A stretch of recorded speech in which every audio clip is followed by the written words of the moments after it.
Hello student, आज एक question है।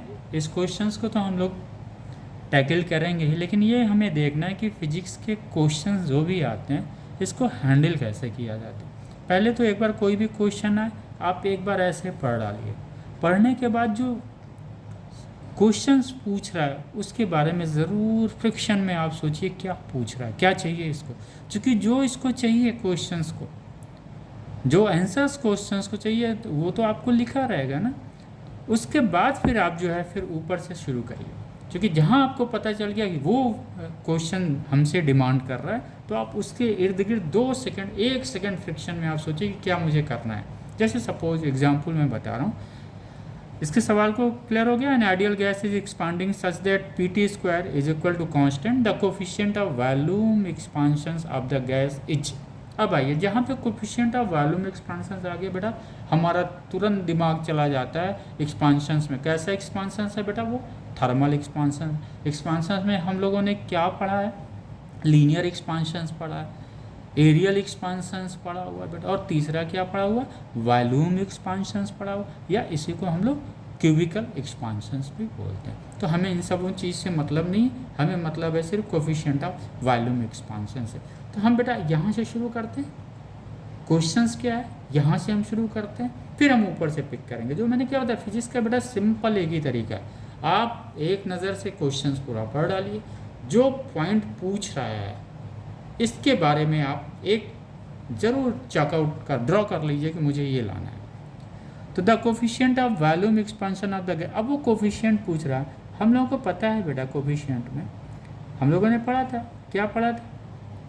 Rate of change in volume is equal to the volume directly proportional to the volume of the gas. और क्या पढ़ा था बेटा? Change in volume is directly proportional to the change in temperature. यही ना पढ़ा था बेटा। उसके बाद हम लोगों ने प्रोपोर्शनलिटी का साइन हटा के कांस्टेंट रख दिया था। इसी कांस्टेंट को क्या बोलते हैं हम लोग? Coefficient of volume expansion. Clear हो गया बेटा? ओके। अब हमें चाहिए क्या? ये हमने निकाल लिया बेटा, हमें ये चाहिए। ऐसे ही लगाया जाता है बेटा फिजिक्स में। ये हमें चाहिए क्या? ये चाहिए डी चाहिए, बिल्कुल चाहिए। ये वी चाहिए, बिल्कुल भी चाहिए। और ये क्या चाहिए? डी चाहिए। यानी हमारा क्वेश्चंस क्या मुझसे मांग रहा है, ये हमने ड्रॉ कर लिया बेटा, ये मांग रहा है मुझसे। ओके। अब हमारा दिमाग कहाँ जाएगा बेटा? इसी के इर्द गिर्द जाएगा। अब हम जो चीज़ पिक करेंगे बस उसके लिए पिक करेंगे, बाकी और कोई चीज़ दिमाग में नहीं चलना चाहिए। क्लियर हो गया बेटा? मैं फिर रिपीट कर रहा हूँ, फिजिक्स के आगे सवाल को आप पूरा पढ़ डालिए और जो की पॉइंट पकड़िए ना, वो क्या मांग रहा है मुझसे, what exactly the question is asking to me, this is the vital things.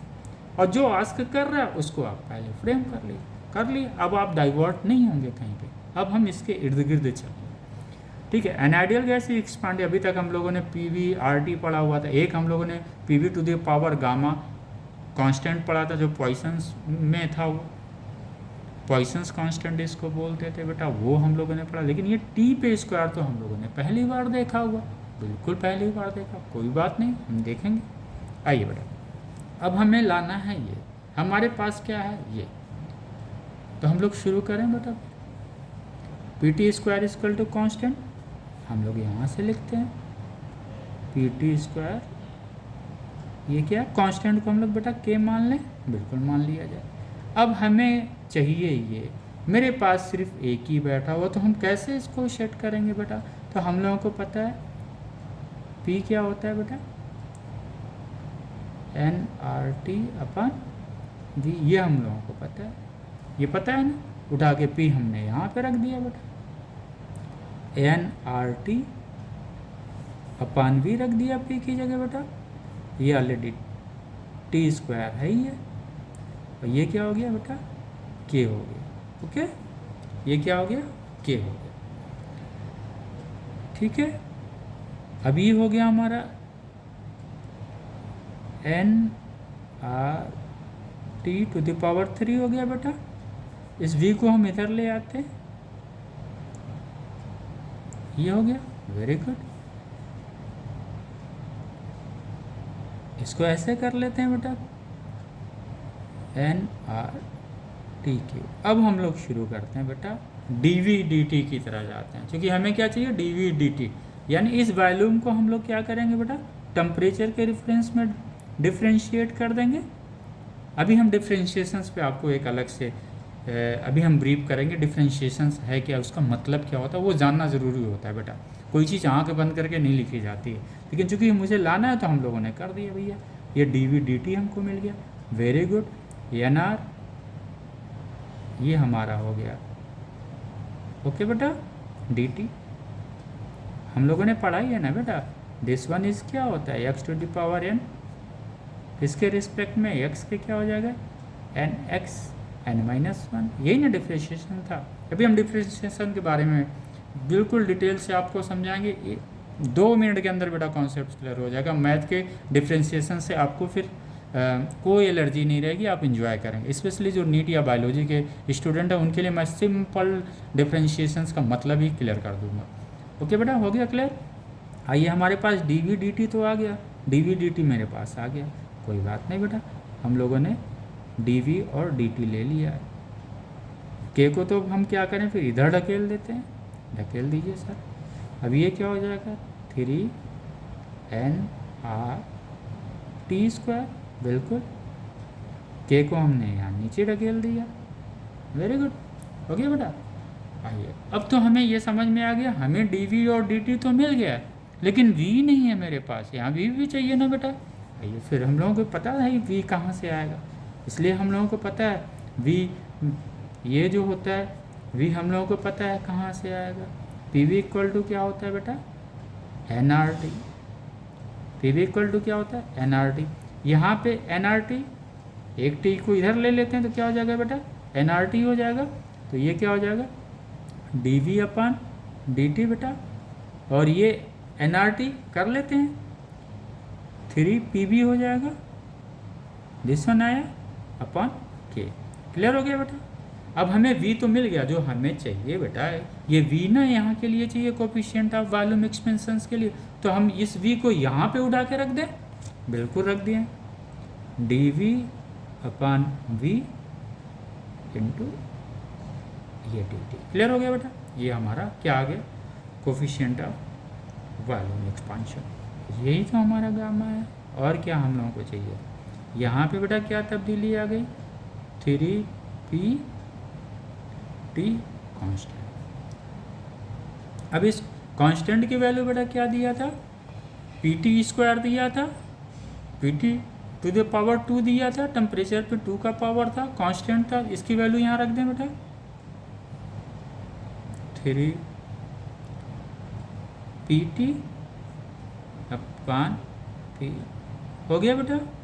ये P से P कट गया, स्क्वायर से स्क्वायर कट गया, ये क्या आ गया बेटा 3/T। ओके, यानी ऑप्शंस कौन सा हम लोगों का करेक्ट है, दिस वन 3/2। ओके बेटा, अब आइए थोड़ा सा हम ब्रीफ कर देते हैं ताकि आप लोगों को ये डिफ्रेंशिएशंस में ना कहीं से कंफ्यूजन हो। आप लोगों ने बहुत पढ़ा हुआ है, ये this one is the x axis, ये क्या है बेटा एक्स एक्सिस है, और ये है वाई एक्सिस। ओके, अगर ये डिस्टेंस पे हम लोग मेज़र करते हैं तो ये x के सापेक्ष में with the respect of x y क्या मूव करता है, इसको को बोलते हैं बेटा dy/dx। क्या बोलते हैं dy/dx, यानी rate of change in y with respect to x। अगर ये x सपोज y = बेटा है 2x² + 1, तो x के रिस्पेक्ट में y में कितनी चेंजिंग आती है, इसी की हम स्टडी करते हैं बेटा। It's a relative study, by the changes of one how the another is going to be affect. लेकिन जिसमें हम चेंज करते हैं बेटा, यही चीज़ आपको डिफ्रेंशिएशंस में याद करनी है, जिसमें हम चेंज करते हैं वो क्वांटिटी, वो फिजिकल क्वांटिटी क्या होती है बेटा इंडिपेंडेंट होती है। इट मीन्स अगर x = n हमने रखा है तो y की वैल्यू बेटा कितनी आ जाएगी 3 हो जाएगी। अगर x = हमने 2 रखा है तो y की वैल्यू बेटा कितनी हो जाएगी, तो 2 × 2 = 4 8 9 हो जाएगी। यानी x के सापेक्ष में ही y में चेंजेज आ रही है। अभी नहीं क्लियर हुआ, आइए हम लोग फिर क्लियर करते हैं। अभी हम लोग जब पढ़ रहे थे बेटा du dt पढ़ रहे थे हम लोग, जब Cp माइनस Cv हम लोग प्रूव कर रहे थे मेयर्स फार्मूला पे, तो यहाँ पे एक टर्म्स ये आया था, ये क्या आता है बेटा, change in internal energy with respect to temperature. क्या आया था बेटा, change in internal energy with respect to temperature. अब यहाँ पे बेटा क्या करेंगे, यहाँ पे एक्स एक्सिस पे हम क्या लेंगे, टी लेंगे। Why, since internal energy is dependent to the temperature, और यहाँ पे क्या हम लोग लेंगे बेटा, इंटरनल एनर्जी। ओके, यानी जो एक्स एक्सिस पे है, जैसे आता है ना कन्फ्यूजन कि सर इसको क्यों नहीं यहाँ लेते हैं, यहाँ क्यों नहीं लेते, इसके पीछे बेटा एक कॉन्सेप्ट ये आप दिमाग में रखें, जो भी इनडिपेंडेंट क्वांटिटी होती हैं उन्हें हम एक्स एक्सिस पे लेते हैं, और जो डिपेंडेंट होती हैं उन्हें हम वाई एक्सिस पे लेते हैं। क्लियर, फिर से मैं रिपीट कर, क्लियर हो गया। यानी जो इंडिपेंडेंट हैं, टेम्परेचर क्या है बेटा, इंडिपेंडेंट है, टेम्परेचर क्या है, इंडिपेंडेंट है, किससे, इंटरनल एनर्जी से। यानी लेकिन इंटरनल एनर्जी क्या है, किस पे डिपेंड है बेटा, टेम्परेचर पे। क्लियर हो गया।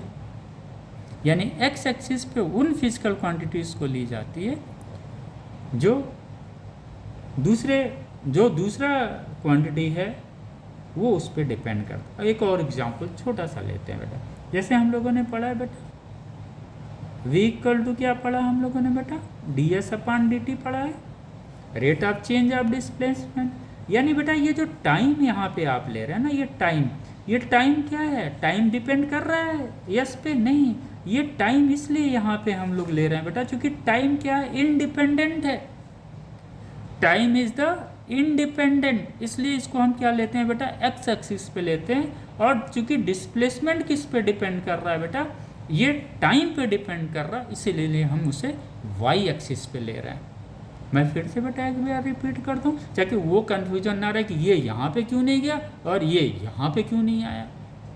क्लियर, जैसे हम लोगों ने क्या बोला, टेम्परेचर क्या है, इंडिपेंडेंट है, टेम्परेचर क्या है बेटा, इंडिपेंडेंट है, एज यहाँ पे टाइम जो है वो इंडिपेंडेंट है, वैसे ही टेम्परेचर इंडिपेंडेंट है। यानी टेम्परेचर के चेंज होने पे इंटरनल एनर्जी चेंज होगा। क्लियर, टाइम के बढ़ने से डिस्प्लेसमेंट होगा। अगर टाइम कांस्टेंट हो जाएगा तो कहाँ बढ़ेगा, वो टाइम तो रुकेगा नहीं। सेम चीज़ बेटा यहाँ पे, तो डिफ्रेंसिएशंस बेटा कुछ नहीं होता। और एक थोड़ा सा समझ लीजिए, जो इसका स्लोप होता है बेटा ना, ये सपोज थीटा है बेटा, तो हमने वेलोसिटी क्या पढ़ा है, ये सपोज ये दूरी, ये डिस्टेंस कितनी गई वाई एक्सिस पे, ये ds हो गया, ये टाइम पीरियड मान लो बेटा dt है, तो ये क्या हो गया, ds dt बेटा क्या है, ds dt अगर हम करते हैं तो ये स्लोप क्या आता है, tan theta. ds dt is nothing but it is a tan theta. Clear हो गया बेटा, ds यहाँ पे, dt यहाँ पे, tan थीटा, ये स्लोप दिखाता है। ओके, और एक चीज़ और ध्यान में रखिएगा, जब भी हम एंगल बेटा मेजर्स करते हैं ना एक्स एक्सिस के, उस पॉजिटिव एक्स एक्सिस की तरफ से जब मेज़र करते हैं राइट हैंड से, तो ये बेटा हमेशा एंगल क्या हम मेज़र करते हैं, एंटी क्लॉकवाइज में करते हैं। क्लियर हो गया, एंटी क्लॉकवाइज में हमेशा में, अगर कोई लाइन यहाँ पे है और पूछता हो what should be the angle of that, तो आप इसको एंटी क्लॉकवाइज में ही मेजर करें, that will be the angle, ये एंगल नहीं होगा। क्लियर करते हैं बेटा, सपोज कोई ये है, इस लाइन का एंगल पूछ रहा है, तो angle x axis right hand पे पॉजिटिव डायरेक्शन में, this one is the angle होगा बेटा, ये एंगल नहीं होगा, क्योंकि एंगल हम जब भी मेजर करेंगे बेटा एंटी क्लॉकवाइज डायरेक्शन में मेजर करेंगे, ये एंगल नहीं होगा। क्लियर हो गया बेटा, तो डिफ्रेंशिएशंस कुछ नहीं है। मैं स्पेशली बायो या नीट की जो बच्चे प्रिपरेशंस कर रहे हैं उनके लिए मैं एक लाइन लास्ट में बोलूँगा। डिफ्रेंशिएशंस यही है बेटा जो आपने 2 सेकंड में जो समरी किया, एक के रिस्पेक्ट में दूसरा कितना चेंज होता है, लेकिन ग्राफ में ये क्यों होता है, ये चीज़ें हमें देखनी ज़रूरी होती है। एक्स एक्सिस पे हमेशा इंडिपेंडेंट जो क्वांटिटी होती है फिजिकल क्वांटिटी, इनको हम लोग प्लॉट करते हैं। वाई एक्सिस पे जो फिजिकल क्वांटिटी इस एक्स एक्सिस के क्वांटिटी पे डिपेंड करती है, इसको वाई एक्सिस पे। तो हमको लग रहा है एक बहुत बड़ा कन्फ्यूज़न आप लोगों के दिमाग में चल रहा होगा, वो थोड़ा सा दूर हुआ होगा बेटा। ऐसे ही पढ़ा जाता है, मैथ कुछ नहीं है फिजिक्स में हमारे यहाँ, ये डिफ्रेंशिएशन एकदम ख़त्म। हमको लग रहा है सब कुछ क्लियर हो गया है बेटा। बाकी बेटा इसके बाद जो हम लोगों के क्लासेस जाएंगे, जो काइनेटिक थ्योरी ऑफ गैसेस के जो लॉन्ग, अभी तक तो हम लोगों ने ऑब्जेक्टिव क्वेश्चन सॉल्व किया, जो लॉन्ग टाइम क्वेश्चंस है बेटा उसको भी हम लोग करीब करीब कोशिश कर रहे हैं कि 20-25 क्वेश्चंस आपके पास डिफरेंट डिफरेंट, जो हम लोगों ने 12 कॉन्सेप्ट्स पढ़े थे उस कॉन्सेप्ट से डिफरेंट डिफरेंट क्वेश्चन आपको मिले। तो अगला जो क्लास हम लोगों का होगा बेटा, हम 4-5 वीडियो बेटा सिर्फ न्यूमेरिकल के ही रहेंगे। जो भी हम लोग आगे क्लास करेंगे वो काइनेटिक थ्योरी ऑफ गैसेस के सिर्फ न्यूमेरिकल का रहेगा, क्योंकि मैंने बार बार बोला जब भी बेटा आप चैप्टर पढ़ो कोई भी फिजिक्स का, जब तक पूरा पॉइंट टू पॉइंट ना क्लियर हो जाए हर टॉपिक्स, तब तक आप न्यूमेरिकल की तरफ नहीं देखेंगे। क्योंकि न्यूमेरिकल बेटा फिजिक्स में क्या होता है, को रिलेटेड होता है। जैसे फॉर एग्जांपल हम लोगों ने एक्सपांशन पढ़ा हुआ था, यहाँ पे भी उन्होंने क्वेश्चन में क्या दिया, कोफिशिएंट ऑफ वॉल्यूम एक्सपांशन। तो स्टडी पूरी होनी चाहिए। तो ये बेटा जो भी हम लोगों ने एक समरी बनाया हुआ था अपना, जहाँ पे हम लोगों ने अपने जो लॉज थे या फार्मूला था वो 12 पॉइंट्स का वो हम लोगों ने लिखा हुआ था, इसी को हम लोगों को नरेट करना। आई होप बेटा you all student are enjoying by this way. Okay beta, thank you student.